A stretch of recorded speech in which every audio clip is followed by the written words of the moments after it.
Hey folks, all doing? Hero of None here with your Mundus Minute on January 14th, 2022. ESO news, lecture merchant, and golden merchant stuff, all in a few minutes. First up in the news. A reminder again, the global reveal event is scheduled for January 27th at 12 p.m. PST, 3 p.m. EST, and 8 p.m. GMT. During that time, we're going to get a glimpse at the next chapter in DLCs for ESO for the next year. So yeah, it's an important event. Also, the return of the Daedric War celebration is coming in. It will start on January 20th at 10 a.m. Eastern and will continue until Tuesday, February 1st at 10 a.m. During that time, you're going to be able to get event tickets, various weapon style pages and motifs, and all fun stuff involving that. You'll be able to get event tickets specifically from Vanderfall or Clockwork City daily quests, and turning in daily quests from Somerset as well. So let's take a look next at the luxury merchant and the golden merchant for this week. So first up on the luxury merchant here, animal traps, carcasses, mounts, and trophies, a Nordstone stone, Orcus Grand Table, not bad, box pelt, Etchitar pelt,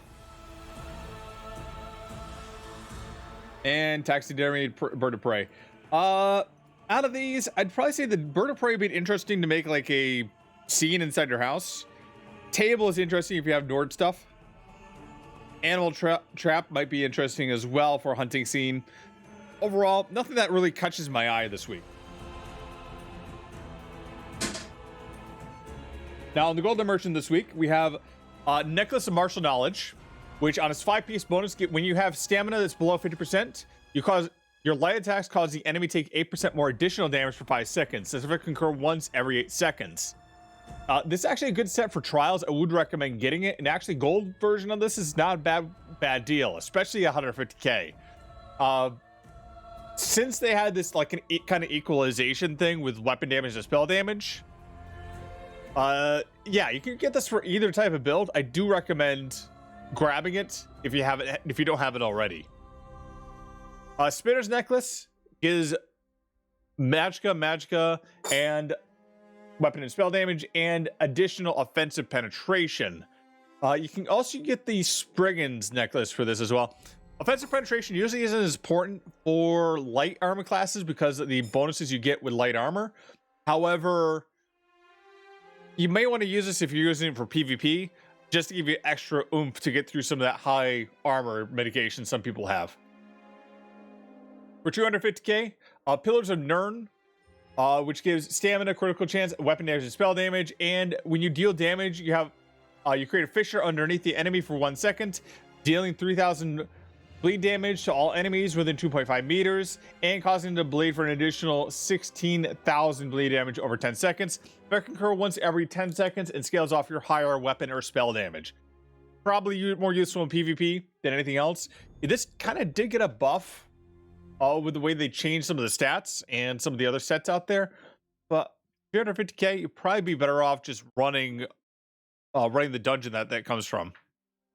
And then Two Throw Necklace, stamina, critical chance, and adds 171 to your weapon and spell damage, and gain major savagery and prophecy at all times. Increase your weapon damage and spell damage, or sorry, weapon and spell critical rate by 2,629.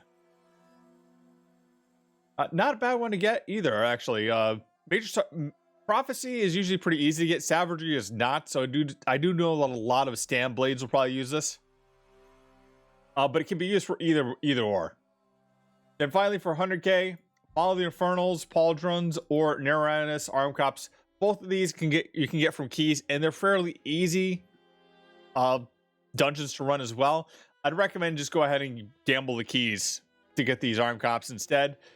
If you really need to get this and you're desperate because you only do PvP, maybe grab it for the AP. Anyway, I'm Hero of None. That's the Mundus Minute. I'll see you all in Tamriel.